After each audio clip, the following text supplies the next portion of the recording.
गोवर्धन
गुरुराया मंगलधाम जीवन नरहरि पाया मंगलधाम जीवन नरहरि पाया बाळकृष्ण चरणी लक्ष लागो लागो लागो बाळकृष्ण चरणी लक्ष लागो लागो बाळकृष्ण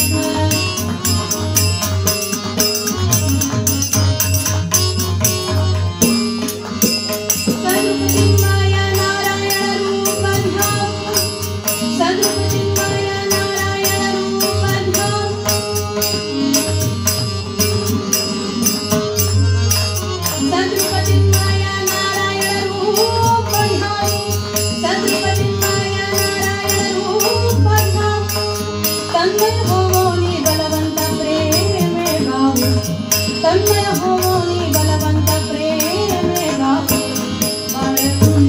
चरणी लक्ष लागो लागो लागो चरणी लक्ष लागो लागो चरणी लक्ष लागो कीर्तन संगे रंगाधरे वाहो वाहो कीर्तन संगे रंगाधरे वाहो वाहो चरणी लक्ष लागो लागो चरणी लक्ष लागो लागो लागो चरणी लक्ष लागो चरणी लक्ष लागो चरणी लक्ष लागो राम राम राम राम राजा राम सीता राम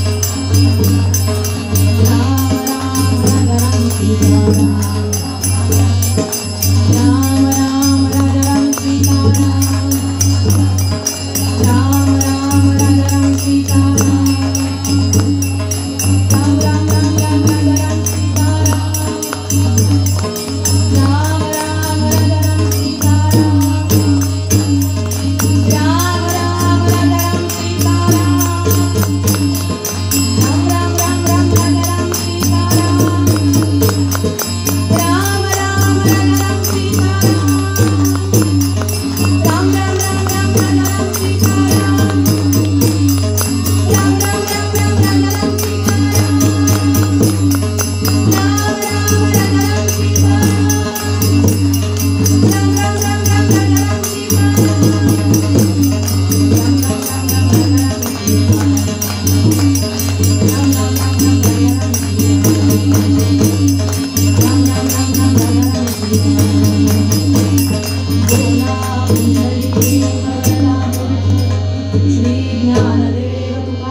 पंढरीनाथ महाराज की राजाधिराज रामचंद्र महाराज की पवन पुत्र हनुमान की जय जय प्रभु वीर समर्थ मूर्ति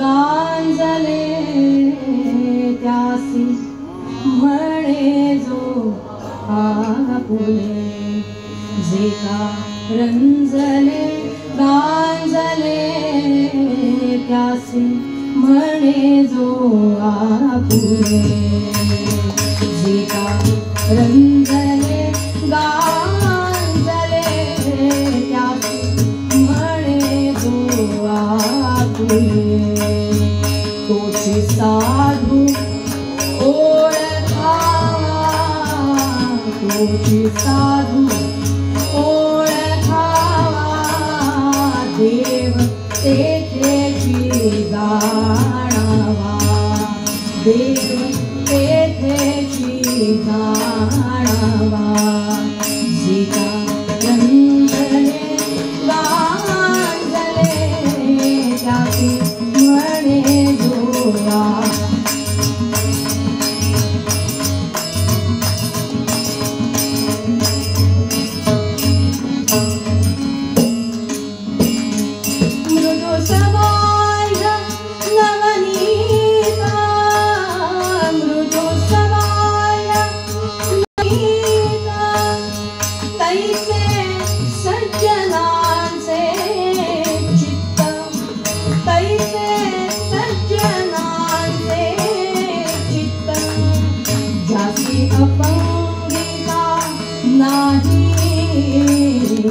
जाती अपंगिता नाही त्यासी घरी जोरी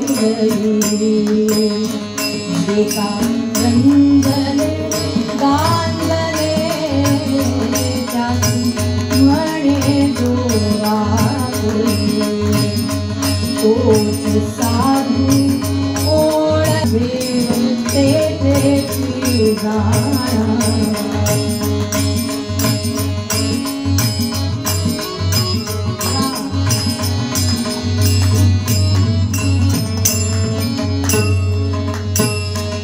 दया करणे जे पुत्रासी दया करणे जे पुत्रासी तेची दासा आणि दासी तेची दासा आणि दासी तुका म्हणे सांगू किती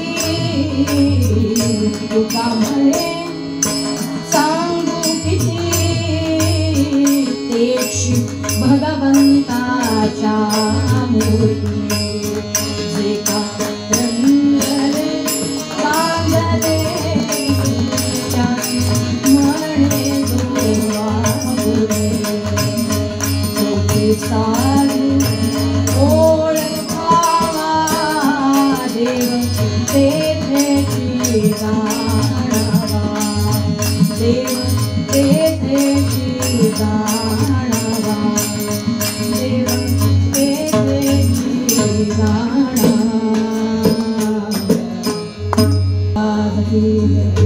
रंजले गांजले त्यासी म्हणे जो आपुले तोची साधू ओळखावा देव तेथेची जाणावा मृदू सबाई हनमनीत तैसे सज्जनांचे चित्त ज्यासी अपंगिता नाही त्यासी धरी जो हृदय दया करणे जे पुत्रासी तेची दासा आणि दासी तुका म्हणे सांगू किती तेची भगवंताच्या मूर्ती जे का रंजले गांजले त्यासी म्हणे जो आपुले तोची साधू ओळखावा देव तेथेची जाणावा सद्गुरुनाथ महाराज की जय. इतका पूर्ण अभंग गायल्यानंतर परत कशाला असं म्हणायचं, तेवढाच कीर्तनाचा वेळ नाही का जात. बरं काहींच्या मनात तर ही पण शंका म्हणाले अहो भैरवी तर शेवटी म्हणतात, तुम्ही पहिलीच भैरवी म्हटली. काय करणार, हा अभंग त्या रागात ऐकण्याची कानाला इतकी सवय आहे की झटकन दुसऱ्या चालीमध्ये ऐकायला गेलं तर शब्द पटकन उमगत नाही. त्याच्यापेक्षा आहे त्या चालीमध्ये म्हटलेलं बरं. फक्त इतकंच आहे की भैरवी म्हणताना अनेकांच्या लक्षात येत नाही की ही भैरवी आहे. ह्याची गाणं देवा सुरू झालं की घरी जायचं एवढंच फक्त माहिती आहे. दुसरा प्रश्न असा की कशाला म्हणायचं हे असं जे का रंजले गांजले त्याशी कशाला म्हणायचं. शाळेमध्ये कीर्तन होतं बरं. तुम्हाला कीर्तन ऐकायची सवय आहे त्यामुळे तुम्हाला एकदा अभंग ऐकला की त्यातले शब्द पटकन कळतात. शाळेमध्ये असाच मी अभंग गायले, हाच अभंग होता. आणि त्या मुलांना प्रश्न विचारला. बुवांनी आम्हाला शिकवले की शाळेत कीर्तन केलं की प्रश्न विचारत पुढे जायचं, कळलंय की नाही कळायला पाहिजे. मग मी सहज विचारलं काय रे, तुकोबांचा अभंग निश्चित आहे पण अभंगामध्ये नक्की काय सांगितलं, विषय काय सांगितला, कुणासाठीचा अभंग आहे, कुणाची व्याख्या केली आहे. काही ना काहीतरी अर्थ असल्याशिवाय अभंग येत नाही. कशाचं तरी वर्णन त्यात असतं. देवाच्या रूपाचं असतं, ध्यानाचं असतं, नामाचं असतं, गुरुमहिमा असतो, तीर्थक्षेत्राचं वर्णन असतं. तसं या अभंगामध्ये काय सांगितलंय, कुणाचा अभंग आहे, कशाबद्दल सांगितलंय. तो मुलगा झटकन म्हणाला एवढं एक नक्की कळलं की प्लंबिंगच्या संदर्भात काहीतरी काम आहे. बुवांकडे शिकताना प्लंबिंग हा शब्द सुद्धा ऐकलेला नव्हता या अभंगाच्या संदर्भात. आणि म्हणून मी झटकन त्याला विचारला अरे प्लंबिंगचा आणि या अभंगाचा काय संबंध. तो म्हणला तुम्ही गाताना काय म्हणाला, जे कारंजले गांजले. हा म्हणजे गाताना असा घोळ होऊ शकतो. जिथे थांबायला पाहिजे तिथे गाताना थांबता येईलच, याची शाश्वती नाही. जे का रंजले गा, मग तशी सवय केली आता गायची, पण चुकून कोणाला असं वाटायला नको, म्हणून नंतर शब्द स्पष्ट व्हावे. जे का रंजले गांजले त्यासी म्हणे जो आपुले, तोची साधू ओळखावा देव तेथेची जाणावा. आपल्यासारख्या जगदीश मूर्ती असलेल्या श्रोत्यांसमोर कीर्तने, वर्षानुवर्ष कीर्तन ऐकण्याची आपल्याला सवय आहे, त्यामुळे सहज लक्षात आलं असेल की या अभंगामध्ये तुकोबांनी साधू कोणाला म्हणायचं याची व्याख्या सांगितली आहे. तोची साधू, किती सुंदर शब्द. दुसरा कोणताही तो साधू नाही म्हटलं, तोची. च महत्व आपल्या सगळ्यांना माहिती आहे, उदाहरण द्यायचीही आवश्यकता नाही. तोच साधू फक्त. कोण? जे जे कारंजले गांजले त्यासी म्हणे जो आपुले, तोची साधू ओळखावा देव तेथेची जाणावा. तुकोबा म्हणतात साधू कोणाला म्हणायचं. पहिल्या ओळीमध्ये साधूंचं पहिलं लक्षण सांगितलं. बहुधा तुकोबांच्या काळामध्ये सुद्धा अनेक प्रश्न विचारणारी माणसं असावीत. सहज कोणीतरी विचारलं, तुकोबा आम्हाला साधू म्हणता का? तुकोबांनी विचारावं, तुम्ही काय करता? जप. स्मरणी घेऊन जप करतो, स्मरणी शिवाय सुद्धा जप करतो म्हणाले. आम्ही तप करतो. मग तुम्ही तपी आहात म्हणाले, साधू नाही. अहो आम्ही तर व्रतवैकल्य करतो सगळी. आपल्या संस्कृतीमध्ये आपल्या धर्मामध्ये सांगितलेली सगळी व्रत आम्ही करतो. तुकोबा म्हणतात मग तुम्ही व्रती आहात, साधू नाही. जप करणारे जपी, तप करणारे तपी, व्रत करणारे व्रती. काही जण म्हणाले आमची मठांची संख्या भरपूर आहे, इकडे एक मठ आहे, तिकडे एक मठ आहे, पलीकडे एक मठ आहे, त्या गावात आहे, त्या शहरात आहे वगैरे, देशात सुद्धा आहे दुसऱ्या. तुकोबा म्हणतील मग तुम्ही मठाधिपती आहात, साधू नाही. अहो आमची शिष्यांची संख्या प्रचंड आहे, कुठे निघालो आम्ही की मागे शिष्यमंडळी भरपूर असतात. तुकोबा म्हणाले चांगली गोष्ट आहे, तुम्ही संघटक असाल, उत्तम. अहो ते पण जमायला पाहिजे. आपण चला म्हणल्यावर लोकांनी यायला पाहिजे ना. म्हणून बघा बरं, आता आज तर कीर्तनाचा समारोप, आज काही उपयोग नाही. उद्या गीत रामायण म्हणजे सगळे येणारच येणार. पुढच्या वर्षी प्रयत्न करून बघा बरं. संघटना करणं इतकं सोपं नाही आहे. येता येता जेवढी घरं लागतात त्या घरात सांगत यायचं, चला कीर्तनाला, चला कीर्तनाला. आणि इथं पोहोचल्यावर बघायचं आपल्या मागून कोणी आलंय का.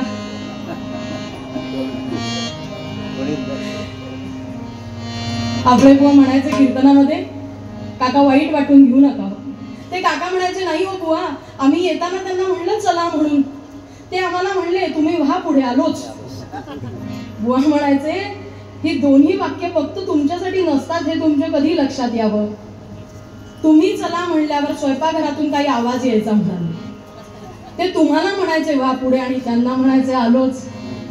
असे आपल्या मागे कधी पोचायचे हो कीर्तन. संघटना करणं इतकी सोपी गोष्ट नाही आहे. पण तरी सुद्धा अनेक फॉलो करणारी माणसं म्हणूया आताच्या काळात असतील तर तुकोबांनी सांगितलं असतं तुम्ही उत्तम संघटक आहात, अजूनही साधू नाही आहे. काही माणसं म्हणतील अहो आम्ही अनेक साधनांनी तपश्चर्या किंवा उपासना करण्याचा प्रयत्न करतो. मग तुम्ही साधक आहात म्हणाले तरी साधू. काही जणांनी म्हणावं आमच्याकडे अशा काही सिद्धी प्राप्त झाल्यात आम्हाला. म्हणजे काय, कोणत्या? मला वाटतं शंकराचार्यांच्या कथासंग्रहामध्येच ती कथा आहे ना. एका मनुष्याने तपश्चर्या केली आणि सिद्धी प्राप्त केली. काय सिद्धी? पाण्यावरून चालायचं इकडून तिकडे, सिद्धी आहे, सोपी गोष्ट नाही बरं. आणि तेव्हा त्यांनी जेव्हा हे सांगितलं तेव्हा आचार्यांनी सांगावं वेडा आहेस रे तू, तपश्चर्या केलीस खरी पण ही सिद्धी कशासाठी मिळवलीस रे वेड्या. जी गोष्ट 10 पैशाच्या नावेत बसल्यानंतर नावाडी सुद्धा इकडून तिकडे आपल्याला सोडू शकतो, तपश्चर्या करताना अशा सिद्धी मिळवण्याचा प्रयत्न कशाला करायचा रे. सिद्धी मिळवायची असेल तर सिद्ध असणाऱ्या ठिकाणी जाऊन प्रभूंचं दर्शन घेऊन अशी सिद्धी प्राप्त कर. पण अशा काही सिद्धी जर कोणी प्राप्त केल्या तर तो साधू झाला का? पाण्यावरून चालता येतंय, समोरच्याच्या मनातलं कळतंय, नाही नाही नाही. तुकोबा म्हणतील तुम्ही सिद्ध आहात पण साधू काही जणांनी असं सांगावं, आमच्या सगळ्या पोथ्या पाठ आहेत, गजानन महाराजांची पाठ आहे, गोंदवलेकर महाराजांची पाठ आहे. इतकंच नाही, सगळ्या ग्रंथांमधला जर विचार केला ना तर दासबोध पाठ आहे, ज्ञानेश्वरी पाठ आहे, गाथा पाठ आहेत. तुकोबा म्हणतील तुम्ही पंडित आणि विद्वान आहात, साधू नाही. पोथी पाठ असल्याने साधुत्व येतं असं मुळीच नाही. आणि म्हणून बहुधा या सगळ्या प्रश्नांची उत्तरं देता देता शेवटी कोणीतरी विचारलं असावं, तुकोबा मग नक्की साधू कोणाला म्हणायचं सांगा. तेव्हा तुकोबा म्हणाले, अशा सगळ्या जरी गुणवत्ता असतील ना तरी त्या गुणवत्तेपैकी कशाचा तरी इतका तरी उपयोग समाजामधल्या रंजल्या गांजल्यांची सेवा करण्यासाठी होत असेल तर फक्त तो साधू आहे म्हणाले, नाहीतर त्याला साधू म्हणायची आवश्यकता नाही. बाकी सगळं आहे, पोथीपाठ आहे, मठ आहे, शिष्य आहे, जप करणारे आहोत, तप करणारे आहोत, व्रती आहोत, साधक आहोत, पण मिळालेल्या गुणवत्तेपैकी कशाचाही उपयोग समाजातल्या दुःखितांचं दुःख दूर करण्यासाठी होत नसेल तर साधुत्वाचा अंश सुद्धा आपल्यात आलेला नाही. आणि म्हणून तुकोबा सांगतात, या सगळ्या गोष्टी करता करता यथाशक्ती सगळं मिळवण्याचा प्रयत्न करता करता एखादी गोष्ट राहिली तरी चालेल, पण जे आपल्याकडे आहे, जे प्राप्त केलेलं आहे, जे मिळवलेलं आहे, त्यातल्या कशाचा तरी उपयोग दुःखितांचं दुःख दूर होण्यासाठी करावं. आणि असा जर हेतू आयुष्याचा असेल, जे का रंजले गांजले त्यासी म्हणे जो आपुले, तोच साधू ओळखावा देवतेची जाणा. म्हणजे एक लक्षात येईल, साधुत्व हे वृत्तीवरून ठरतं. कारण काही जणांच्या मनामध्ये प्रश्न येईल ना, हो साधूंचा वेश घातला की साधू झाले का? नाही, ती काय फॅन्सी ड्रेस कॉम्पिटिशन आहे? लहान मुलांच्या शाळेत असते ना, शिवाजी महाराजांचा वेश, झाशीच्या राणीचा वेश, समर्थांचा वेश. वेश धारण करणं तेवढंच पुरेसं नाही. किंबहुना एक वेळ वेश नसला तरी चालेल, पण वृत्ती तशी असेल ना की भागलं काम. नाहीतर शिवाजी महाराजांचा वेश घातला, खोटी का होईना तलवार आहे इथे, आणि आता यायचं रंगमंचावरती जय भवानी जय शिवाजी सगळे ओरडतायत. बराच वेळ झाला तरी बाल शिवाजींचा पत्ता नाही. आई आणि बाई दोघींचं बीपी वाढायला लागलं. झालं काय तिकडे? आणि म्हणून दोघी इकडच्या विंगेतून त्याला सांगत होत्या. त्याने तिकडूनच ओरडून सांगितलं, माईकच्या खाली 2 झुरळ आहेत, ती तेवढी म्हणाले बाहेर काढा. जरी विनोद असला तरी सुद्धा अंगावर वेश शिवबांचा आहे, म्हणजे तशी वृत्ती येतेच असं नाही. झाशीच्या राणीचा वेश आहे म्हणून तशी वृत्ती येते असं नाही. म्हणून साधुत्वाची व्याख्या करताना वेशावरून साधुत्व ओळखूच येत नाही, मुळी वृत्तीवरूनच साधुत्व ओळखू येत. नाहीतर जेव्हा 5-6 वर्षांचा नाथ आजी आजोबांचं घर सोडून जनार्दन पंतांकडे गेला, देवगिरीच्या किल्ल्यावर असणारे नाथांचे सद्गुरू, त्यांच्याकडे गेला, लक्षात आलं की सद्गुरूंना भेटण्यासाठी आपण जसे आलोय ना तसे अनेक मंडळी आली आहेत, त्यामध्ये अनेक साधू आहेत, अनेकांच्या अंगावर कफनी आहे, अनेकांच्या अंगावर साधुत्वाचा वेश आहे. छोट्या नाथाला खूप बरं वाटलं की इतकी सगळी उपासना मार्गातली मंडळी सद्गुरूंच्या दर्शनासाठी येतात. काय मागत असतील हो? ज्यांच्या अंगावरच साधुत्वाचा वेश आहे त्यांनी मागावं तरी काय? त्यांनी मागणं हे शोभतं का? पण मागणं योग्य माणसाकडे असेल आणि विवेकाने केलेलं असेल तर त्या मागण्याला सुद्धा काही उच्च स्थान प्राप्त होतं. नाही तर तुकोबांनी सुद्धा मागितलंच ना, हेची दान देगा देवा तुझा विसर न भावा. ज्ञानोबा सुद्धा लिहितात ना, ज्ञानियांचा राजा गुरु महाराव तुकोबांनी सांगितलं, पण असे ज्ञानोबा सुद्धा लिहितात, आता विश्वात्मके देवे येणे भाग्यज्ञे तोषावे तोषो निमज द्यावे. कसा मागणं चुकीचं नाही आहे, पण काय मागावं आणि कुणाकडे मागावं. नाहीतर राजा प्रसन्न झाला, कथा माहिती आहे तुम्हाला, फार सांगणार नाही, आणि धनगराला बघितलं. धनगराला म्हणाला, अरे मी राजा आहे नगरीचा, वाटेल ते माग मी द्यायला तयार आहे. धनगर माझ्यासारखा असेल बघा, काय मागू काय मागू काय मागू काय मागू, आणि म्हणाला काही द्यायला तयार आहात ना, नाही म्हणायचं ना. राजा म्हणाला माग रे, काहीही माग. धनगर म्हणाला सकाळी लवकर बाहेर पडलो, तंबाखूची पुडी आणली आहे, चुना घरी राहिला, तेवढं द्या. खरंच भगवंत किंवा सद्गुरुस्थानी काय मागावं याचा सुद्धा विवेक असावा. ते मागणं जर उचित असेल ना तर मागणंही वाईट नाही.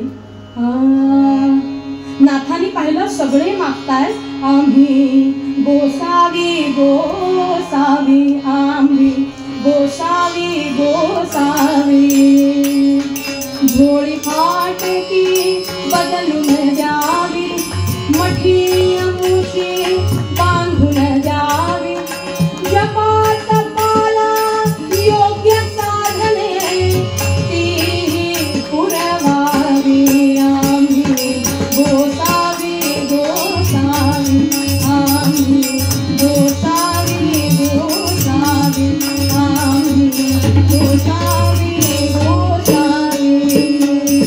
नाथाला अतिशय आश्चर्य वाटावं. नाथांनी मनामध्ये विचार करावा, कफनी घातली आहे हो, भस्माचे पट्टे ओढले, रुद्राक्षांच्या माळा, आणि असा वेश असणाऱ्यांनी असं मागणं करावं.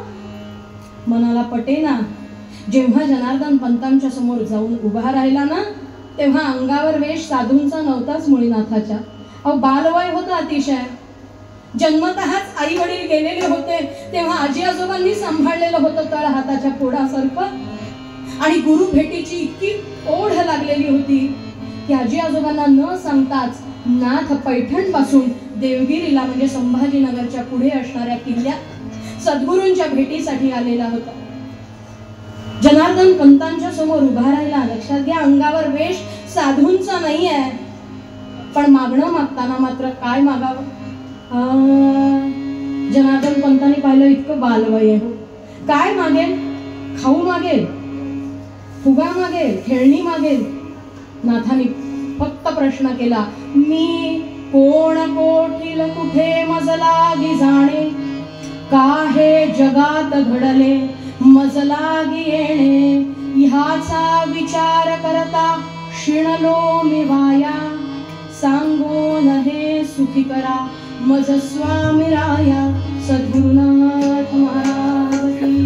मागितलंच आहे ना उत्तर प्रश्नाचा, पण विवेकाने मागितलेलं उत्तर आहे, मी कोण कोठील कुठे मज लागी जाणे, का हे जगात घडले मज लागी येणे, ह्याचा विचार करता शिणलो मी वाया, सांगून हे सुखी करा मज स्वामी राया. 5व्या वर्षी गुरूंच्या समोर म्हणून विचारलेला हा प्रश्न, मागितलेलं उत्तर. पुढचं आपल्याला नाथांचं चरित्र माहिती आहे. सद्गुरूंच्या सानिध्यामध्ये साधकावस्था पूर्ण केली, सिद्धपदाला पोचले, दत्तात्रयांचं दर्शन घेतलं. अंगावर साधूचा वेश नसला तरी वृत्ती मात्र साधूचीच होती असे नाथ. कारण उत्तरार्ध जर पाहिला, जनार्दन पंतांकडून बाहेर पडल्यानंतरचं आयुष्यातलं कार्य पाहिलं तर जे कारंजले गांजले त्यासी म्हणे जो आपुले, तोची साधू ओळखावा देव तेथेची जाणा.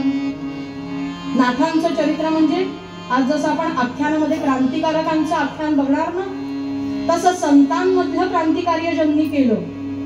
क्रांतिकारी संत होते नाथ.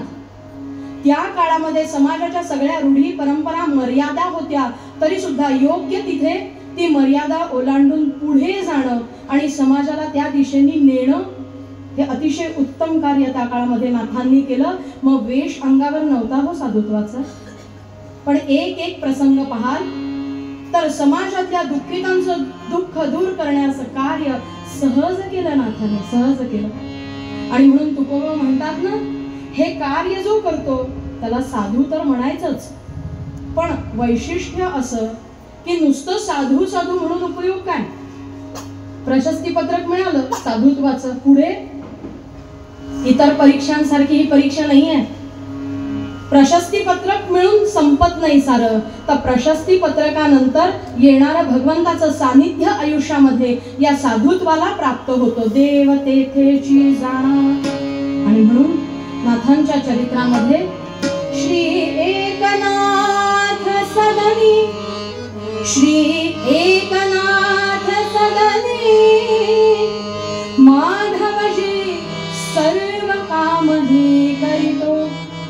स्वकरे चंदन भाषी, स्वकरे चंदन भाषी, गंगेचे पाणी कावडी भरितो रामा राम राम हरे हरे राम राम राम राम प्रभुतमा राम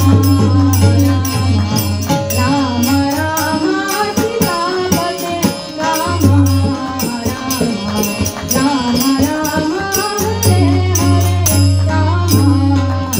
राम श्री एकनाथ सदनी माधवजी सर्व काम हे करितो, स्वकरे चंदन घाशी, गंगेचे पाणी कावडी भरितो.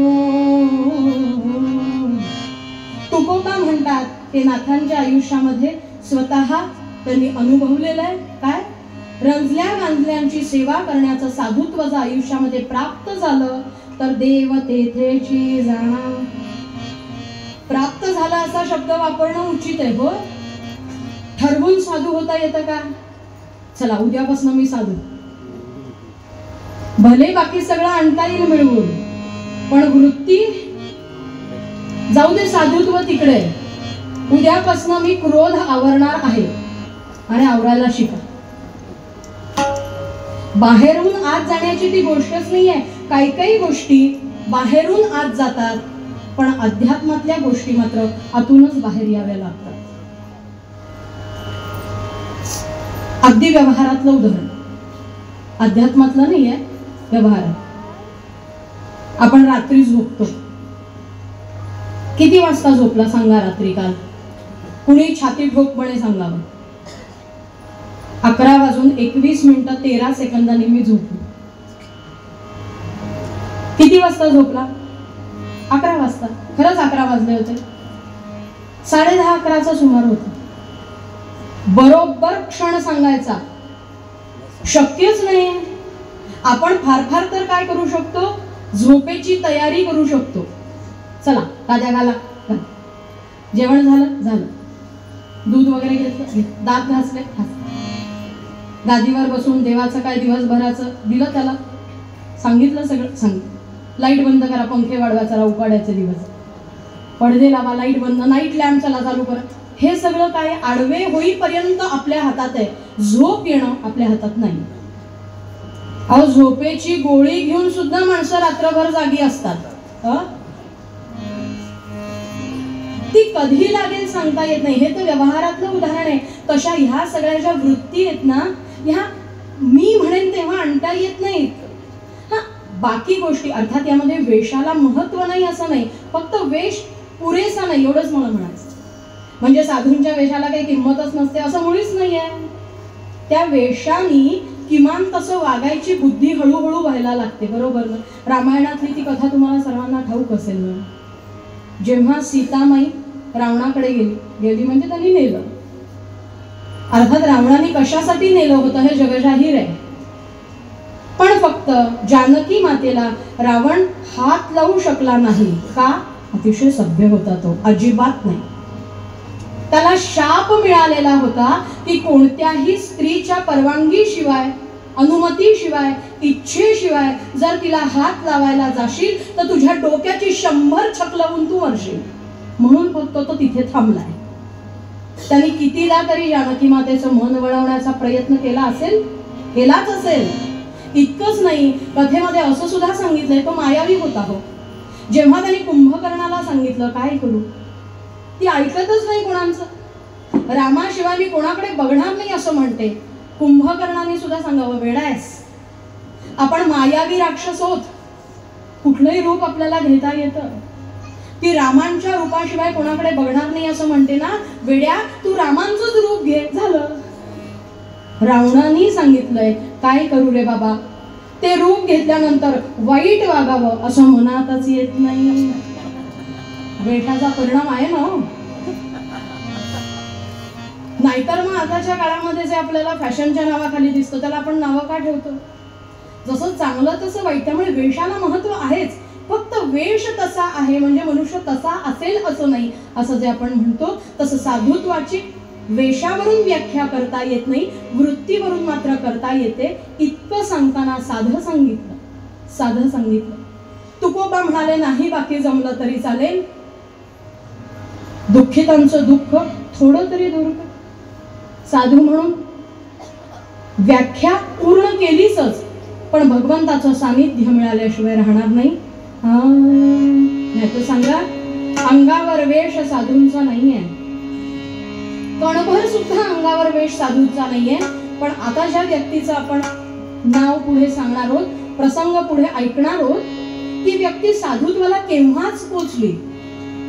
आयुष्यभर नव्हता वेश साधुत्वाचा, पण सकाळच्या वेळेला जेव्हा रस्त्यावरून आपल्या सायकलवरून जात असताना रस्त्याच्या कडेला असणाऱ्या माणसाचं विव्हळणं ऐकलं, तुला काहीतरी दुःख होतंय, त्रास होतोय हे मनाला कळलं.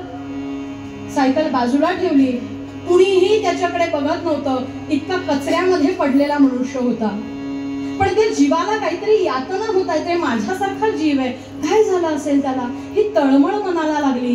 तिच्या शेजारी जाऊन बसले, लक्षात आलं अंगावर इतक्या जखमा झालेल्या आहेत की त्या जखमांमधून फक्त रक्त येत नाहीये, तर बोटांचे तुकडे बाजूला होऊन त्याच्यातून पू वाहतोय. डोळ्यातून अश्रू येणंच बंद झालं, इतका त्रास होतोय त्याला. आजूबाजूलाही कोणी येत नाही. तोंडावर नाकावर वस्त्र घेऊन सारे पुढे निघून जात आहेत. अशा वेळी त्या माणसाच्या जवळ बसावं, बरोबर असणाऱ्या आपल्या छोट्याशा वस्त्रांनी त्याच्या अंगावरच्या जखमा दूर करण्याचा प्रयत्न करावा. आणि इथपर्यंत थांबू नये, तर मनावर झालेल्या जखमा दूर करण्यासाठी त्याला सांगावं, काळजी करू नकोस रे, काळजी करू नकोस, मी तुझ्या बरोबर आहे, तू याच्यातून सुद्धा बाहेर येशील. इतकंच नाही, तिथून त्याला उचलून आणावं आणि आज त्या बीजाचा एवढा मोठा वटवृक्ष झालेला बाबांच्या आयुष्यात आज हिमलकसाचा प्रकल्प फार मोठ्या प्रमाणामध्ये आपण त्या ठिकाणी दर्शनाला जातो. त्या ठिकाणी असणारी माणसं म्हणतात, शृंखला पायी असू दे मी गतीचे गीत गाई, दुःख उधळायास आता असं वाढणं वेळ नाही. इतकं एखाद्याचं दुःख तळमळ वाटून दूर करण्याची वृत्ती जर आली तर वेश साधूचा नसला तरी चालेल. बाबा आमट्यांसारख्या अनेक व्यक्ती या साधुत्वाला पोचलेल्याच आहेत. सिंधुताईंसारख्या अनेक व्यक्ती आज साधुत्वाला पोचलेल्या आहेत. का? समोरच्याचं दुःख ज्याला बघवत नाही ना, आणि नुसतं बघवत नाही, यथाशक्ती पूर्ण शक्ती ही माणसं दुःख दूर करण्याचा प्रयत्न करतात. ही वृत्ती सहसा कोणामध्ये सहज येत नाही, हो सहज येत नाही. पण तुकोबा म्हणतात, ठरवलं तर मात्र होऊ शकतं. सगळं नाही जमणार, काही कुटुंबांपुरतं तर जमेल. त्यांनी तर सगळं आपल्याकडे असणारं सगळं देऊन टाकलं. मी माझं सगळं कुटुंबाचं भागवून माझ्या चैनीच्या 2 गोष्टी बाजूला करून, त्या चैनीच्या गोष्टी बाजूला करताना जो आर्थिक विनियोग तिथे होत होता तो ज्या कुटुंबांना आवश्यक आहे तिथपर्यंत जर दिला तर बाकी कोणाच्या दृष्टीने आपण साधू पदाला पोहोचो न पोहोचो, संतांच्या दृष्टीने मात्र पोहोचतो. आणि भगवंताकडे मग वेगळं जायची गरज नाही, कारण देव तेथेची जाणा. भगवंताचं वास्तव्य सुद्धा तिथेच आहे. कारण भगवान गोपाल कृष्णांनी सुद्धा सांगितलं, भगवंत कोणासाठी येतो हो? परित्राणाय साधूनां विनाशाय च दुष्कृतां धर्म संस्थापनार्थाय संभवामि युगे युगे. भगवान गोपाल कृष्ण महाराज की जय. भगवंताने सुद्धा कुणासाठी यावं? 2 माणसांसाठी यावं. एक म्हणजे साधू आणि दुसरे म्हणजे दुष्ट. कशाला दुष्ट व्हायचं? 2च चान्स आहेत. एक तर दुष्ट तरी व्हा म्हणजे भगवंत मारायला येतील, किंवा साधू तरी होऊया, आपलं परित्राण करण्यासाठी ते आल्याशिवाय राहणार नाहीत. परित्राणाय साधूनां विनाशाय च दुष्कृतां धर्म संस्थापनार्थाय संभवामि युगे युगे. हा विषय आपल्याला गोपाळकृष्णांच्या चरित्रामध्ये पूर्णत्वाने ऐकायला मिळतो की कर्तव्य धर्माचा लोप होतो तेव्हा मात्र भगवंत येतात धर्माचं पुनरुत्थान करण्यासाठी, पुनर्स्थापना करण्यासाठी. अशा साधुत्वाच्या दिशेने वाटचाल करताना तुकोबा म्हणतात, अजून साधूंचं लक्षण काय आहे? मृदू सबाह्य नवनीत तैसे सज्जनाचे चित्त. एक लक्षण सांगितलं. सोप्या सोप्या भाषेमध्ये सांगितलं तुकोबांनी. मृदू सबाह्य, सबाह्य म्हणजे अंतर्बाह्य मृदू आहे. पण कशासारखं? नवनीतासारखं. आपल्या सर्वांना माहिती आहे नवनीत प्रिय म्हणजे, नवनीत म्हणजे लोणी. तुम्ही बरोबर सांगितलं. शाळेतल्या मुलांनी सांगितलं नवनीत म्हणजे गाईड. पण बुवाच कीर्तन करत होते. बुवा म्हणाले बरोबर आहे, बरोबर आहे. त्यांनी सुद्धा म्हणाले कसा योजून शब्द दिलाय बघा. का? सगळ्या आता अभ्यासाची पुस्तकं असतात ना शाळेला, असतात, तरी सुद्धा नवनीत गाईड असतं. का? अभ्यास घुसळून घुसळून घुसळून म्हणाले महत्वाचं जे लोण्यासारखं असतं ते बाहेर काढतात आणि ते त्या पुस्तकात टाकतात, त्याला नवनीत म्हणतात. तसंच हे लोण्याचं म्हणाले घुसळून घुसळून काढतात. बुवांनाच सुचो हे सारं. नवनीत म्हणजे लोणी, सबाह्य म्हणजे अंतर्बाह्य, ज्याचं चित्त नवनीतासारखं आहे. पण एक सुभाषितकार तर सांगतात या साधूंचं चित्त नवनीतापेक्षा सुद्धा मऊ असतं. सज्जनस्य हृदयं नवनीतं यद्वदन्ति कवयस्तदलितं अन्यदेह विलसत् परितापात् सज्जनो द्रवति नो नवनीतं. भगवान गोपाल कृष्ण महाराज की. साध्या सोप्या भाषेमध्ये अर्थ इतकाच आहे की लोण्यापेक्षा सुद्धा मऊ आहे या साधूंचं चित्त. का? अहो लोणी जर वितळवायचं असेल ना तर अग्नीवर ठेवावं लागतं ते, किंवा अग्नी त्याच्या खाली ठेवावा लागतो. काही म्हणा तुम्ही, इतका उन्हाळा आहे, ठेवा बरं लोणी इकडे ठेवा आणि गॅस तिकडे ठेवा, वितळणार नाही ते. आपल्याला हवं तसं नाही वितळणार, मऊ पडेल. हा, वितळणार का नाही असा प्रश्न आहे. नाही वितळणार. मग काय करावं लागेल? तो अग्नी त्याच्या जवळ न्यावा लागेल, चटका द्यावा लागेल त्याला, तर ते वितळेल. म्हणून सुभाषितकार म्हणाले लोण्याच्या जवळ अग्नी नेला तरच ते वितळतं. पण साधूंचं चित्त मात्र असं आहे, त्यांना दुःखाचा चटका लागायची गरज नाही, शेजारच्याला दुःखाचा चटका लागला तरी त्यांचं हृदय वितळतं. इतकं मृदू आहे. आणि म्हणून तर साधुत्वाची व्याख्या तुकोबांनी केली. समोरच्याला दुःख झालं की याला यातना होतात, हो याला यातना होतात. मृदू सबाह्य नवनीत तैसे सज्जनाचे चित्त. पुढचं लक्षण सांगितलं, ज्यासी अपंगिता नाही त्यासी धरी जो हृदय. आता शब्दार्थ पाहिला तर गोंधळ आहे. ज्यासी अपंगिता नाही त्यासी धरी जो हृदय. असा कोण? साधू. जो अपंग नाही त्याला जो हृदयाशी धरतो तो साधू. मग काय म्हणाले विशेष आहे? अहो जो अपंग आहे त्यालाच जवळ केलं पाहिजे ना, अपंग वर्ष वगैरे करायला. अपंगिता नाही अशा माणसांना जवळ करणारा साधू कसा?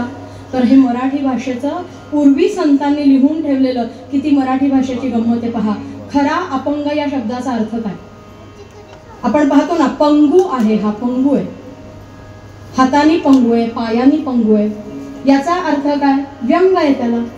हाताला त्रास आहे, पायाला त्रास आहे, म्हणजे काय येतो? पंगू. आता अपंगू म्हणजे बरोबर उलट झालं, म्हणजे धडधाकट येतो, बरोबर ना. पंगू म्हणजे ज्याला व्यंग आहे असा, अपंगू मग व्यंग नाही म्हणजे धडधाकट. पण अपंगिता नाही असा नाही म्हणजे आहे. बापरे, पुढच्या वर्षीचं काय कीर्तनाचं खरं नाही असं बोलायला. दोनदा नकार आला म्हणजे एकदा होकार असतो. अपंगिता नाही म्हणजे पंगू नाही असा नाही म्हणजे आहे. सोपं सांगू का? कोणाला तरी म्हणा, येता का प्रसादाला? येता नाही, येणार नाही असं नाही म्हणजे येणार आहे की नाही.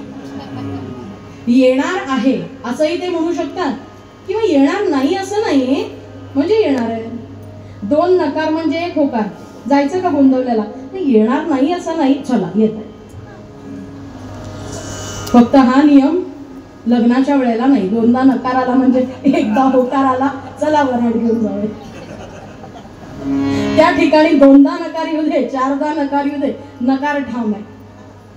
अपंगिता नाही म्हणजे दोनदा नकार. अपंगिता नाही म्हणजे जो आहे, ज्याला व्यंग आहे, त्यासी धरी जो हृदय, त्याला साधू म्हणावं. आणि म्हणून गोपाळकृष्णांचं चरित्र अवघं पाहताना असं लक्षात येतं, सगळ्या व्यंग असणाऱ्यांनाच एकत्र केलं हो. पेंद्या, वाकड्या, बोबड्या सगळे मित्र असेच आहेत. काहींना बोलता येत नाही, काहींना चालता येत नाही, काहीच्या तोंडावरून वारं गेलंय. अशा सगळ्यांना कायम एकत्र घेऊन पुढे जाणं हे साधुत्वाचं लक्षण आहे. एक दिवसापुरतं नाही. आज काय आहे? Mother's Day. एक दिवस आईची मजा. अर्थात आपल्याकडे नाही असा प्रकार. आमचे बुवा सांगतात आपल्याकडे नसावंच असं का. प्रत्येक दिवस आई वडिलांचा आहे हो, कारण त्यांनी जन्माला घातला म्हणून प्रत्येक दिवस दिसतोय. म्हणजे प्रत्येक दिवस त्यांचा झाला. हे दिवस बुवा तर म्हणतात की दिवस घालणं वगैरे असे प्रकार आमच्यात नसतात, तुमच्या पाश्चिमात्यांमध्ये असतील. पण एका दिवसापुरतं, त्या योजनेपुरतं, त्या प्रकल्पापुरतं, त्या वर्षापुरतं साधुत्व, ती वृत्ती मर्यादित नाही, तर जगण्याचं तेच ध्येय आहे. काय? सगळ्यांना एकत्र करायचं आणि पुढे घेऊन जायचं. ज्यासी अपंगिता नाही त्यासी धरी जो हृदय. हे लक्षण जरी आपल्यामध्ये दिसलं तरी सुद्धा साधुत्व आपल्यामध्ये काही प्रमाणात आहे असं म्हणायला हरकत नाही. तुकोबांच्या व्याख्येवरून 2 लक्षणं सांगितली. जे का रंजले गांजले त्यासी म्हणे जो आपुले. एक लक्षण झालं. मृदू सबाळी हनवनीत तैसे सज्जनांचे चित्त. दुसरं लक्षण ज्यासी अपंगिता नाही त्यासी धरी जो हृदय.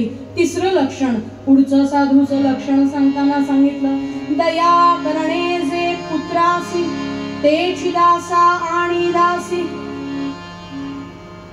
या लक्षणाबाबत बोलताना अगदी सोप्या भाषेमध्ये आपल्या मुलांवर जेवढं प्रेम जमेल, इथे या ठिकाणी दया या शब्दाचा अर्थ सहानुभूती इतकाच न घेता एखाद्याशी अत्यंत प्रेमाने वागणं, जिव्हाळ्याने वागणं. जशी आपल्या मुलांची काळजी करणं तशीच समोरच्या प्रत्येकाची काळजी करणं. दया करणे जे पुत्रासी, तुकोबा तर म्हणतात तेची दासा आणि दासी. समोरच्या प्रत्येक माणसामध्ये दास आणि दासी म्हणजे जे कामाने नोकर चाकर आहेत पण ती माणसंच आहेत ना हो, अशांच्या प्रती सुद्धा जर मनामध्ये प्रेम निर्माण होत असेल तर ते साधुत्वाचं लक्षण आहे. अहो, संतांची उडी तर या सगळ्याच्या पुढे आहे. नाथांचा विषय आपण मगाशी पाहिला. नाथांच्या आयुष्यामधलाच हा प्रसंग आहे. आपल्या सगळ्यांना माहिती आहे, नाथ जेव्हा भगवान शंकरांवर अभिषेक करण्यासाठी कमंडलूमध्ये जल घेऊन निघाले होते. आता या कमंडलूतला अभिषेक, जलाचा अभिषेक कुठे करायचा? देवळात जायचा आणि भगवान शंकरांवर करायचा. भगवंतांचं नाम घेत निघाले ना, आणि जाता जाता जाता एका ठिकाणी प्रचंड गर्दी दिसली. काय झालं असेल, काय झालं असेल? गर्दीतून वाट काढत पुढे गेले आणि लक्षात आलं की ऊन मिमी म्हणतंय.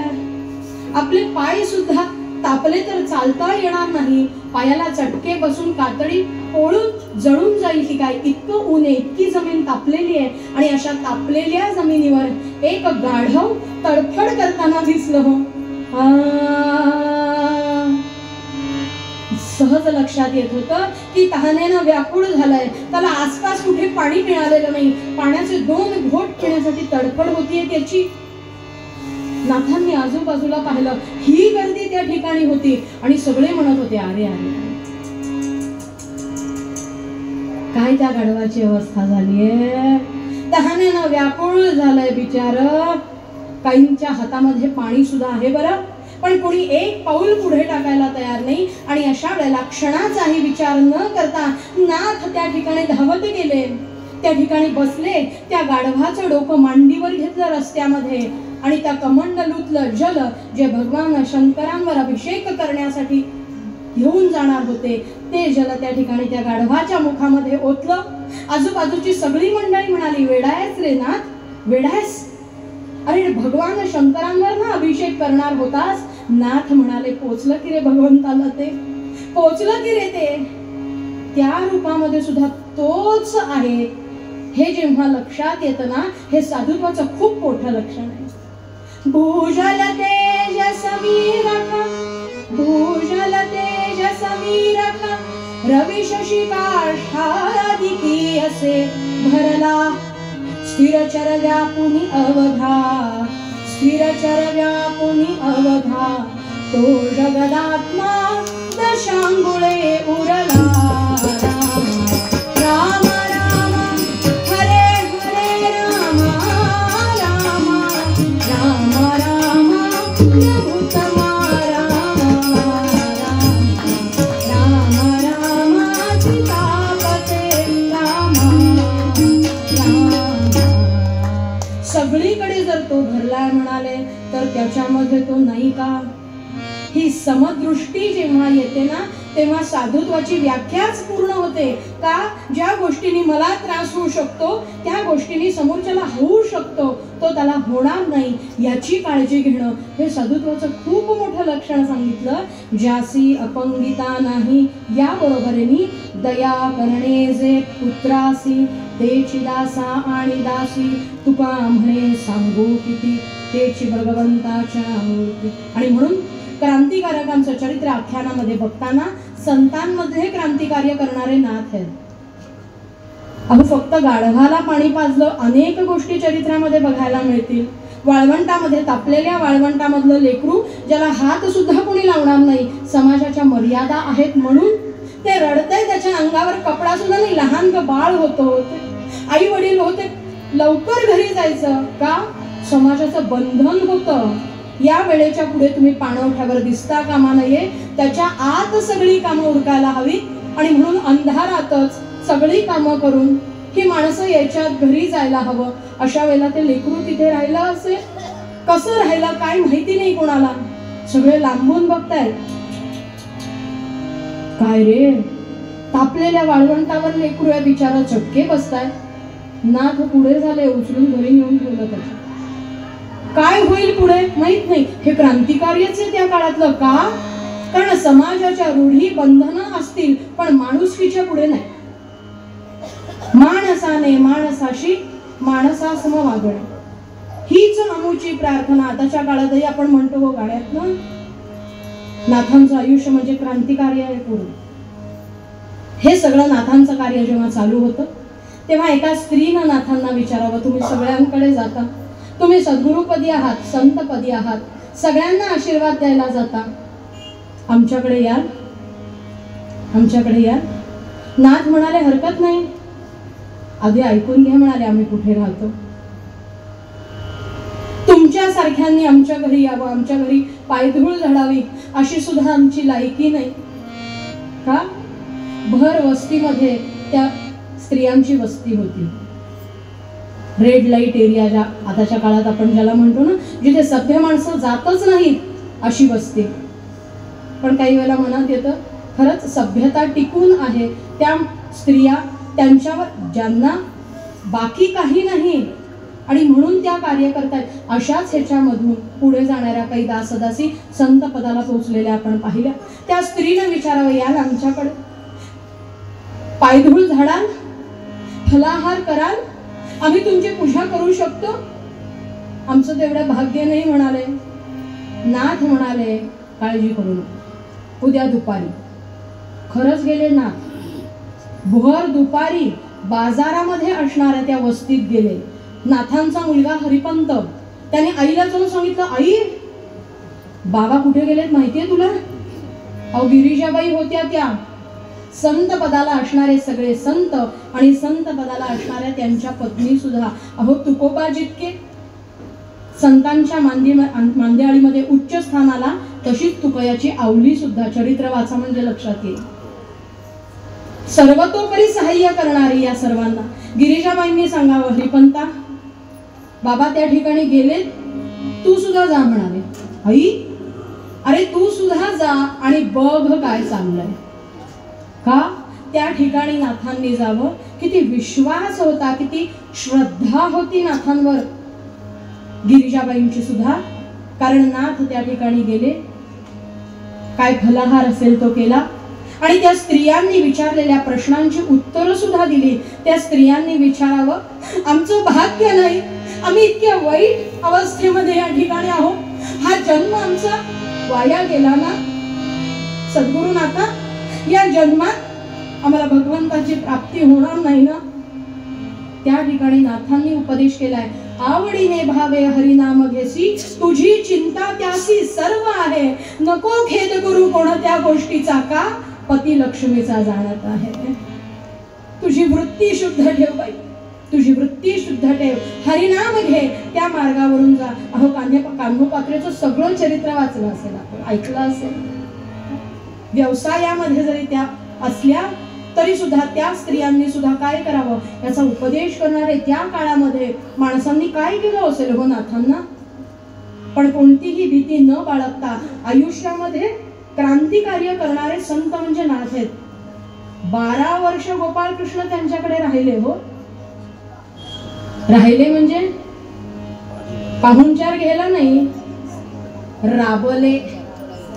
नाथा सारे ग धासा साधाप, नाथा घरी नाचे माझा सखा पांडुरंग, नाथा घरी नाचे माझा सखा पांडुरंग.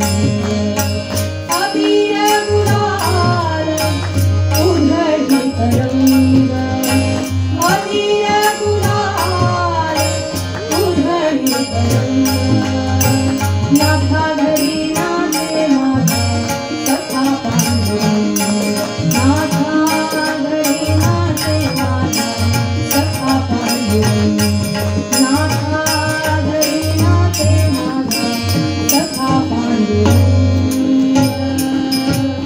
काही लोकांचा मात्र या भक्तिगीतावर आक्षेप आहे का, हो नाथा घरी नाचे कसं असेल, नाथा घरी राबे माझा सखा पांडुरंग असायला पाहिजे ना.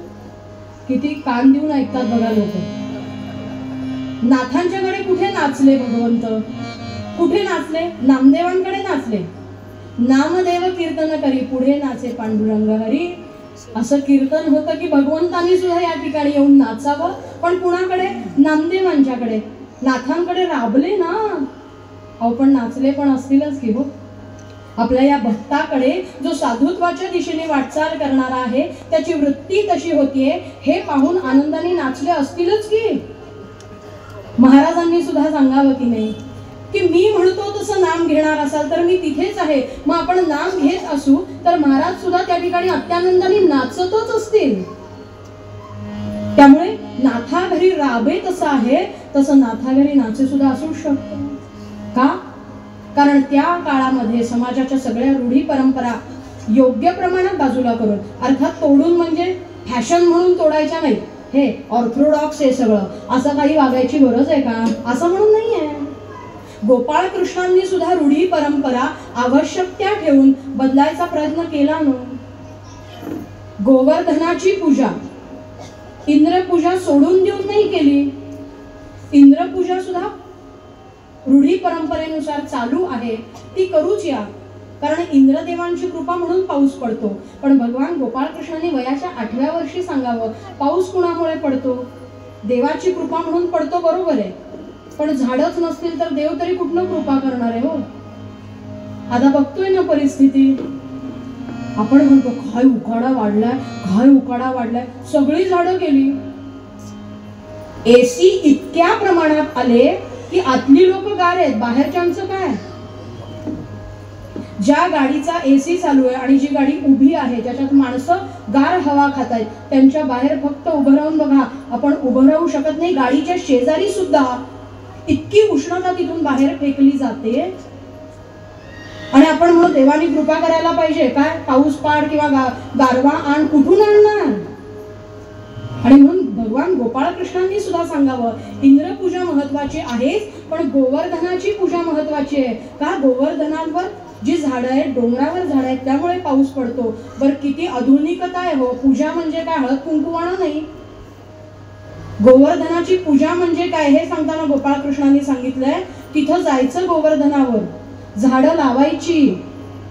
बरं नुसती लावायची नाही फोटोपुरती, हो, नाहीतर भाषण ऐकलंय ना तुम्ही, काय वृक्ष परंपरा मोठी आहे, किती मोठी आहे. दरवर्षी म्हणाले याच खड्ड्यात झाड लावतोय, उपयोग काय त्याचा.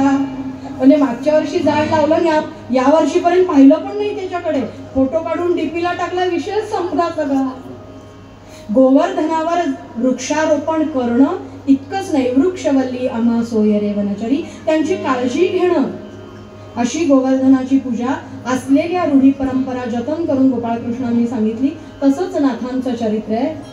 दया करणे जे पुत्रासी तेची दासा आणि दासी, शेवटच्या चरणामध्ये तुकोबा म्हणतात ही सारी लक्षणं जर असतील ना, किंवा ह्याच्यापैकी एक जरी लक्षण असेल तरी सुद्धा तुका म्हणे सांगू किती तेची भगवंताच्या. त्या ठिकाणी जिथे साधुत्व आहे, जिथे साधूंची वृत्ती आहे, त्या ठिकाणी भगवंताचं वास्तव्य असल्याशिवाय राहणार नाही. कारण भगवंत हा आपल्यामध्येच आहे, प्रत्येकाच्या हृदयात तो आहे ना. हो, मगाशी आपण जी आर्या ऐकली ना, स्थिरचर व्यापुनी अवघा तो जगदात्मा दशांगुळे उरला. शब्द किती सुंदर आहे. दशांगुळे म्हणजे 10 अंगुळ, 10 बोट. बघा ना तुम्ही, 10 बोट एकत्र करा, आकार हृदयाचाच तयार होतो. दिल आहे ना, लगेच कळतं बघा, बाण बिण त्याच्यातनं काढलेला तो प्रत्येकाच्या हृदयात आहे. पण तो सुप्तावस्थेमध्ये आहे. साधुत्वाची वृत्ती हळूहळू आपल्यामध्ये बांधली की तोच भगवंत जागृतावस्थेमध्ये यायला लागतो. आणि आपण म्हणतो हो त्यांच्यामध्ये देवत्व आहे. हा, देव बाहेरून आत जात नाही, अध्यात्म आहे, आतूनच बाहेर येतो. पण त्यासाठी तुकोबा म्हणतात तसं साधुत्वाचं एक तरी लक्षण आपल्याकडे असायला हवं. आपल्यामध्ये असणाऱ्या गुणवत्तांचा उपयोग फक्त स्वतः पुरता न करता दुःखितांचं दुःख दूर करण्यासाठी जर झाला तर ते सगळे साधू आहेत असं म्हणायचं असेल तर संत मंडळी साधू होतीच. कारण त्यांनी आपली आध्यात्मिक शक्ती वाढवली आणि दुःखितांचं दुःख दूर केलं. पण मग इतिहासातली ही सारी मंडळी, क्रांतिकारक मंडळी, वीर पुरुष, वीरांगना ही सुद्धा साधुत्वालाच पोचलेली आहेत. का? कारण त्यांनी आपली शरीरयष्टी बळकट केली, मनोवृत्ती बळकट केली आणि स्वतः दुःखात नसताना सुद्धा शत्रूमुळे समाजातली जी मंडळी दुःखात आहेत त्यांचं दुःख दूर करण्यासाठी घरदार सोडून दिलं, आपल्या प्राणांची आहुती सुद्धा काही वेळा देऊन टाकली. ही सारी मंडळी सुद्धा साधुत्वालाच पोचलेली आहेत ना. ही मंडळी सुद्धा साधुत्वालाच पोचलेली आहेत आणि म्हणून अशा साधूंना सुद्धा नमन करायला हवं. असे अनेक क्रांतिकारक वीर पुरुष, वीरांगना आहेत जे साधुत्व वृत्ती अंगी धारण करून ज्यांनी आयुष्य व्यतीत केलं. अशा अनेक साधूंपैकी एका साधूचं चरित्र उत्तरंगामध्ये पाहायचं. पण त्यासाठी तुकोबांनी ज्या साधुत्वाच्या लक्षणांची यादी सांगितली तो अभंग एकदा म्हणूया, मध्यंतरातलं भजन म्हणूया आणि आख्यानाकडे जाऊया. जे कारंजले गांजले त्या सिंहणे जो आपुले तोची साधू ओळखावा देवतेची जाणावा. जे कारंजले गांजले त्या सिंहणे जो आपुले तोची साधू ओळखावा देवतेची जाणावा.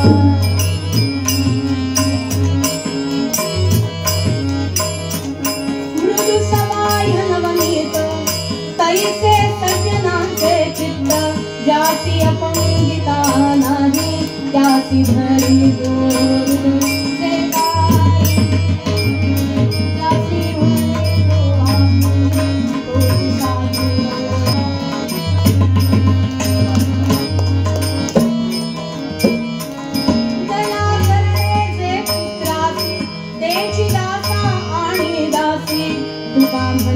सांगू किती तेची भगवंताचा मूर्ती. जे कारंजले गांजले त्या सिंहणे जो आपुले तोची साधू ओळखावा देवतेची जाणावा.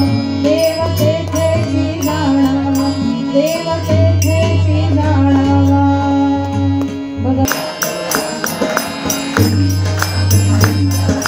गणपती राघव राजा पावन सीताराम.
बैठक सुरू होती. खोलीही छोटी होती, तशी माणसंही कमी होती. माणसं कमी होती, आवाज अजिबातच नव्हता. कुणी कोणाशी बोलायला तयार नव्हतं. 7-8 माणसं असतील त्या ठिकाणी फक्त. की या ठिकाणी रासबिहारी येणार आणि आपल्याला काहीतरी निर्णय सांगणार आहेत, काहीतरी महत्वाच्या गोष्टींवर चर्चा करायची आहे, काहीतरी निर्णय घ्यायचा आहे. तो गुप्तपणे घ्यायचा आहे, कुणाचं कुणाला कळताही कामा नये. अशा आधीच सूचना आल्यात. त्या ठिकाणी रासबिहारी आले. सगळ्यांनी उठून त्यांना अभिवादन केलं. रासबिहारींनी बसण्याची खूण केली. बसा म्हणा. रासबिहारींनी बोलायला सुरुवात केली. सगळ्यांकडे एकदा नजर फिरवली. कोण कोण होतं हो त्या ठिकाणी? तर मास्टर अमीरचंद त्या ठिकाणी होते, बसंत विश्वास त्या ठिकाणी होते, अवध बिहारी त्या ठिकाणी होते, बालमुकुंद त्या ठिकाणी होते, हनुमंत सहाय नावाची एक व्यक्ती त्या ठिकाणी होती. ही सगळी माणसं क्रांती कार्यामध्ये मुरलेली होती आणि म्हणून गुप्तपणे सगळ्यांना निरोप पाठवलेले होते रासबिहारींनी. घ्यायचा आहे तुमच्यापैकी एकाला एका योजनेतल्या प्रमुख कामासाठी म्हणून पुढे जायचंय. कशावर चर्चा आहे मी आल्यावर सांगेन. रासबिहारींनी बोलायला सुरुवात केली. रासबिहारी म्हणाले, निर्णय अशा घ्यायचा आहे. त्यावेळेला भारताचे सम्राट पंचम जॉर्ज यांनी अशी घोषणा केली आहे की आता दिल्लीला इंग्रजांची राजधानी होणार आहे. तुम्ही म्हणाला हो दिल्लीला होतीच नाही, इतिहासामध्ये वाचलंय आम्ही. होती, काही काळ दिल्लीलाच होती राजधानी, पण दिल्लीला आपण असुरक्षित आहोत असं इंग्रजाला वाटत होतं. इतकं क्रांतिकारकांचं कार्य चालू आहे आणि म्हणून मधल्या काही काळापुरती ती राजधानी कलकत्त्याला नेलेली होती. पण कलकत्ता ही तर क्रांतिकारकांची काशीच म्हटलं जातं. तिथे तर अजून डळमळीत स्थान वाटायला लागलं आणि म्हणून परत एकदा इंग्रजांनी असं ठरवलं की ही राजधानी परत दिल्ली शहर घोषित करायचं. परत राजधानी दिल्लीला येणार आणि त्या ठिकाणी व्हॉइसराय हर्डिंग्ज याची नेमणूक होणार राजप्रतिनिधी म्हणून. असं सगळं इंग्रजाचं ठरतंय. हे 1910 साल चालू आहे आणि हे सगळं होणार आहे कधी? त्याला घोषित कधी केलं जाणार? ती मिरवणूक कधी निघणार? राजधानी घोषित कधी होणार? 23 डिसेंबर 1912. आज ठरवलं आणि उद्या केलं असं क्रांतिकार्य इतिहासात कुठेच नाही, कुठेच नाही. 2 वर्ष सगळ्याची आधी तयारी चालू आहे. 23 डिसेंबर 1912 ही मिरवणूक निघणार आहे ज्याच्यामध्ये राजधानी घोषित होणार आहे किंवा व्हॉइसराय जो आहे हर्डिंग्ज त्याला राजप्रतिनिधी म्हणून त्याची नेमणूक होणार. त्याची मोठी मिरवणूक निघणार आहे. ते राजपद त्याला दिलं जाणार आहे. सगळे एकमेकांकडे बघतात. मग आपण काय करायचं? कारण काशी म्हणजे कलकत्त्याला ते सुरक्षित नाही असं वाटून ते दिल्लीला येत आहेत. पण आता तुम्ही दिल्लीत सुद्धा सुरक्षित नाही असं दाखवून देण्याची वेळ आहे. आणि म्हणून दिल्लीला त्या मिरवणुकीमध्येच काहीतरी असा प्रकार करायचा की इंग्रज सरकार हादरून गेलं पाहिजे. इथे सुद्धा आपण सुरक्षित नाही असं सतत त्याला वाटलं पाहिजे, त्याला भीती वाटली पाहिजे, म्हणून मिरवणूक उधळून टाकायची असा प्रयत्न करायचा. 1910-1911 ह्या सालातली गोष्ट आहे हो. त्या काळामध्ये अजून इंग्रजांनी काय केलेलं होतं? बंगालची फाळणी केली, बंगालची फाळणी केली, प्रजा बिथरली, राजधानी हल्ली दिल्लीला थाटमाट केला, व्हॉइसराय हर्डिंग नेला, ग्राफ बघतो बघणाऱ्याला होई, केव्हा वाटतो बघणाऱ्याला होई, केव्हा वाटतो बघणाऱ्याला होई. बंगालची फाळणी इंग्रज सरकारने केलेली होती आणि त्यावेळेला सावरकरांचे सुद्धा शब्द होते. बंगालची फाळणी म्हणजे देशाचे तुकडे. देश एक आहे असं जर आपण म्हणत असू तर देशाचा झालेला तुकडा मला सहन होत नाही हे दाखवून द्यायला पाहिजे, या सगळ्याला विरोध केला पाहिजे असं या क्रांतिकारकांचं म्हणणं होतं. बघा ना, सावरकरांचे शब्द किती मनाला चेतना देणारे होते. हा देह एक आहे असं कधी म्हणता येतं? जेव्हा देहाच्या एका भागाला त्रास होतो आणि सगळ्या देहाकडून वेदना बाहेर येते. एखाद्याच्या पाठीत बुक्की मारा बरं, हुंकार तोंडातून येतो. तोंड असं म्हणतं का जाऊ दे पाठ मागच्या बाजूला आहे, तिचं ती बघून गेली, काय नाही होणार का? देह एक आहे. देहाच्या एका भागाला जरी धक्का लागला तरी वेदना संपूर्ण देहामध्ये उमटली पाहिजे. अहो पायाला जाता जाता ठेच लागते. रक्त कुठून येत आहे? अंगठ्यातून येत आहे. पण अश्रू कुठून येतात? डोळ्यातून येतात. डोळे असं म्हणतात का किती कोसावर आहेत पाय, तो अंगठा बघून घेईल त्याचं काय? नाही ना. एका देहाचे अवयव आहेत. संपूर्ण वेदना देहातच उमटली पाहिजे. मग देश एक आहे असं म्हणायचं असेल तर देशाच्या एका भागाला जर धक्का लागला तर संपूर्ण देशातून त्याचा विरोध झाला पाहिजे, तर एक देश आहे हे सिद्ध होईल. आणि म्हणून 2 तुकडे केलेत त्यांनी, हे आम्हाला सहन होणार नाही हे दाखवण्यासाठी सुद्धा, आणि इथे सुद्धा तुम्ही आलात तरी सुरक्षित नाही हे दाखवण्यासाठी सुद्धा जी मिरवणूक होणार आहे ती उधळून टाकायचं काम तुमच्यापैकी कोणीतरी करायचंय. ते कोण करणार हे आज ठरवायचं. हा निर्णय होणार होता. बरं, त्या कार्यात सहभागी होणं म्हणजे आयुष्याचा शेवटचा दिवस आहे असंही आहे. परत घरी येऊ का माहित नाही. कार्याला निघायचं म्हणजे निघायचं. अशा वेळेला चिडीचूप शांतता आहे. कारण रासबिहारीने सांगितलं घाई करू नका. तुम्ही मनाने पूर्ण विचार करा. कार्य सगळेच करणार, एकमेकांना मदत करणार, एकमेकांना सहाय्य करणार, यात वाद नाही. पण कुणीतरी एका दोघांनी त्याचं नेतृत्व करायला हवं, त्याचं नियोजन करायला हवं. संपूर्ण योजना दोघांनी कोणीतरी पार पाडायला हवी. बाकी सारे मदतीला आहेत खरे, पण एक प्रमुख त्यातला कोण असणार आहे तेवढं आज ठरवा. काही वेळ त्या ठिकाणी शांतता. रासबिहारींनी सांगावं हा निर्णय घेण्यासाठी मधला वेळ जाऊ दे. काही काळांनी परत एकत्र भेटूया आणि हा निर्णय घेऊया. एक लक्षात घ्या म्हणाले, फक्त दिल्लीला जी मिरवणूक निघणार आहे ती कशी जाणार आहे तेवढं सांगतो. तो व्हॉइसराय येणार, रेल्वे स्थानकावर उतरणार आणि रेल्वे स्थानकापासून हत्तीवरून त्याची मिरवणूक निघणार आहे. रेल्वे स्थानकापासून राजभवनापर्यंत जायचंय राजपथावरून. पण जाता जाता ती चांदणी चौकातून, शीशगंज चौकातून, पंजाब नॅशनल बँकेच्या चौकातून पुढे राजभवनाकडे जाणार हे सांगितलं मात्र त्या समोर असणाऱ्या सगळ्यांमधून एक मुलगा झटकन उठून उभा राहिला आणि तो म्हणाला हे कार्य करायला मी तयार आहे. हास्य होतो हो मुखावर. मरणासाठी जाणारी मंडळी आहेत सगळी. तो झटकन म्हणाला मी जाणार आहे. रासबिहारी म्हणाले घाई करू नकोस, घाई करू नकोस. अरे मी इतका वेळ बोलतोय मगाचपासून, सगळे तुम्ही शांतपणे ऐकताय. मी आता जे सांगितलं त्याच्यावरनं तू लगेच तयार झालास. कोण होता हा? काय नाव होतं? कुठे राहणारा होता?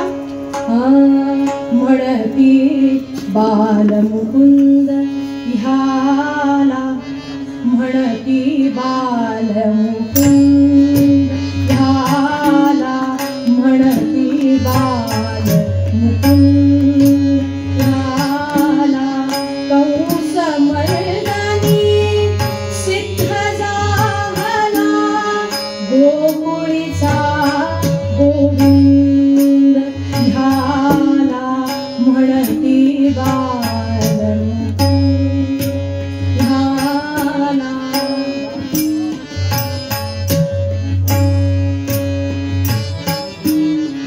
भारत भूची अनंत बाळे, परवशतेचा पाश खळाळे.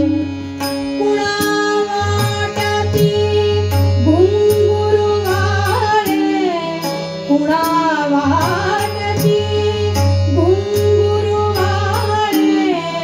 ह्याला परिते बंध, म्हणती बालमुकुंद ह्याला, म्हणती बालमुकुंद.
कुठला होता? पंजाब मधला होता. झेलम जिल्ह्यातल्या एका खेडेगावामध्ये राहणारा होता. लाहोरमध्ये त्यांनी अँग्लो वैदिक कॉलेजमध्ये आपलं शिक्षण पूर्ण केलेलं होतं. धडाडीने कार्य करणारा, विशुद्ध चारित्र्य असणारा, अवखळपणे अविचाराने कोणतंही पाऊल न उचलता पूर्ण जबाबदारीने विधायक कार्य करणारा हा बाल मुकुंद भाई परमानंदांच्या वंशातला होता. परमानंदांचा चुलत भाऊ होता. क्रांती कार्य करण्याची तळमळ तगमग मनामध्ये लहानपणापासून होती आणि म्हणून एकीकडे हे सगळं कार्य करण्यासाठी घर काही प्रमाणात सोडून लाहोरमध्ये एक छोटी खोली घेतलेली होती, तिथे राहायचा. पंजाब केसरी लालाजींनी त्या काळामध्ये राष्ट्रीय शिक्षण देणाऱ्या शाळा सुरू केलेल्या होत्या, त्यामध्ये शिक्षक होता. या सगळ्याबरोबर रावी नदीच्या काठी अस्पृश्यांच्यासाठी त्यांचं पुनर्वसन करण्यासाठी मोठी वसाहत निर्माण केलेली होती. त्या ठिकाणी सुद्धा तन मन धन देऊन कार्य करणारा होता.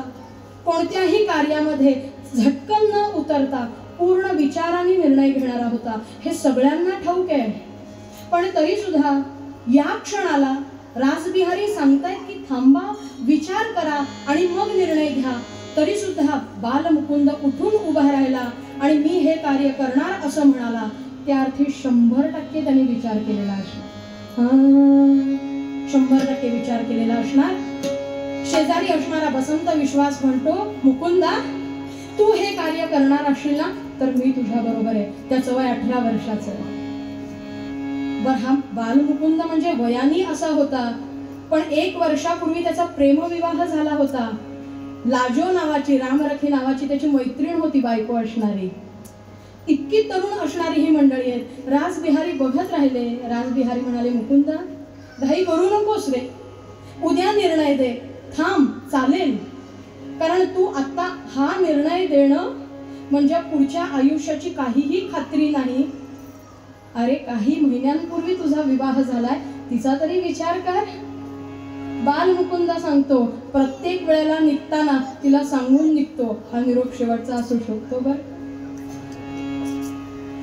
शिवाजी महाराजांच्या चरित्रामधले हे सगळे मावळेच होते हो का? शिवाजी राजांची सुटका व्हावी म्हणून प्रत्येक मावळा जसा प्रयत्न करतोय ना, तसा त्यांच्या न्हावी चरित्रामध्ये वाचलं ना, शिवा न्हावी. तो जेव्हा खोटा शिवाजी म्हणून पालखीत बसून गेला आणि पकडला गेला, त्यावेळेला त्याच्या नरडीवर तलवार ठेवून विचारलं होतं शत्रूनी, काय रे कापलंच असेल आत्ताच्या आत्ता, हे समजतंय का? तेव्हा त्यांनी सांगावं, निघताना म्हणाला बायकोचं कुकू पुसूनच निघालोय. म्हणजे अहो आसाम गेलो तर शिवा न्हावी म्हणून मरण, आणि आसाम गेलो तर शिवाजी राजा म्हणून मरण केलंय. सांगा बरं म्हणा. हा प्रत्येक मावळा होता म्हणून शिवराज. तसं या क्रांतिकारकांमधला प्रत्येक मावळाच आहे, त्यांचाच पुनर्जन्म असावा हो. तो बसंत विश्वास सांगतो, मुकुंदा 2 कोणीतरी हवेत ना, तुझ्या बरोबर मी येतो. रासबिहारीने आवरलं त्या दोघांना. मुकुंदा असं घाई करू नकोस, हे बघ उद्या सांग. अरे तू तयार झालास, हा सुद्धा तयार झाला, ह्याचं तरी वय बघ. तो अजून लहान होता हो, बसंत विश्वास अजून लहान होता. लालाजींकडे हरदास नावाने राहत होता. खरा होता तो बंगाली, पण क्रांतिकार्यासाठी म्हणून या सगळ्यांमध्ये असायचा. बालमुकुंद झटकन पुढे आला आणि रासबिहारींना म्हणाला, नको, तुम्ही उद्यावर ढकलू नका. हे का? अहो दुसरं कोणी तरी तयार झालं ना तर हे कार्य करण्याची संधी माझ्या हातातून निघून जाईल. रासबिहारी म्हणाले, वेड्या, संधी? मरणाला तू संधी म्हणतोस? तेव्हा बालमुकुंदाने सांगावा, हो तुम्ही मगाशी सांगितलं ना की ही मिरवणूक कुठून जाणार आहे? रेल्वे स्थानकापासून निघणार आहे ना, शीशगंज चौकात जाणार, चांदणी चौकात जाणार आणि पुढे पंजाब नॅशनल बँकेच्या त्या इमारतीवरून पुढे राजभवनाकडे जाणार, राजपथावरून. हो ना? अहो म्हणाले, हीच संधी आहे. कारण ज्या चौकामध्ये माझ्या पूर्वजांचं रक्त सांडलं, त्या चौकात आज शत्रूचं रक्त सांडायची नामी संधी मिळते. ती माझ्यापासून हिरावून घेऊ नका. काय होती हो ही संधी? कोण होता हा? भाई परमानंदांचा वंश, धन्य धन्य ईश्वरी अंश, त्यांनी शिखांचा पुतण्या दंश कार्य त्याने केले. भाई परमानंदांच्या वंशातला, भाई मतीदासांच्या वंशात होता हा. असं काय घडलं होतं यांच्या घराण्यामध्ये? याचे वंशज म्हणजे भाई मतीदास. कोणत्या काळातला प्रसंग आहे? औरंगजेबाच्या काळातला प्रसंग सांगतोय तो. त्यावेळेला शिखांचे गुरु, 9वे गुरु तेग बहादर होते.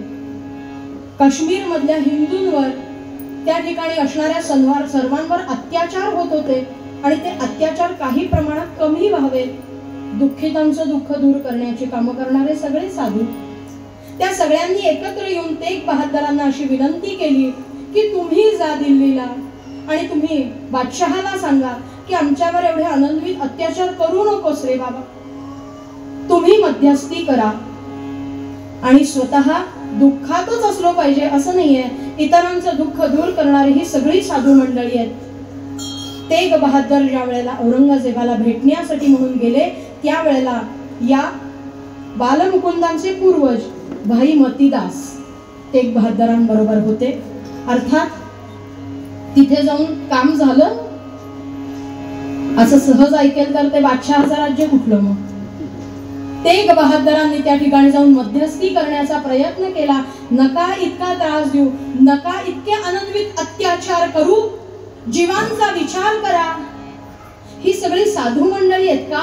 समोरच्याचं दुःख सहन होत नाही, आपली आध्यात्मिक शक्ती वापरून काही निर्णय बदलता येतो का? अहो, ही मंडळी आध्यात्मिक शक्ती वापरतात म्हणजे काय करतात? आध्यात्मिक शक्तीनी संत मंडळींच्या वाणीला ताकद येते, रामनामानी वाणीला ताकद येते, वाचा सिद्धी काही वेळेला प्राप्त होते, वाणीचा सहज समोरच्यावर असर होऊ शकतो. तेग बहादरांनी आपली तेजस्वी वाणी त्या ठिकाणी वापरली. काही काळ सहज सांगून, काही वेळा समजावून, धमकावून सांगण्याचा प्रयत्न केला, पण त्यावेळेला काय झालं? चरत चरत चिरिले औरंगजेबाच्या समोर उभे आहेत. औरंगजेबाने सांगावं हे सगळं बाजूला राहू दे, हे करायचं की नाही मी ठरवीन, पण पहिल्यांदा तुम्ही धर्म बदला, मग बघू पुढे काय. धर्म बदल शक्यच नाही, शक्यच नाही. धर्मासाठी काहीही करावं, छावा बघतो आपण, सहन होत नाही, बघताना सुद्धा बघवत नाही. धर्म बदल शक्यच नाही म्हणाले ते, शक्यच नाही.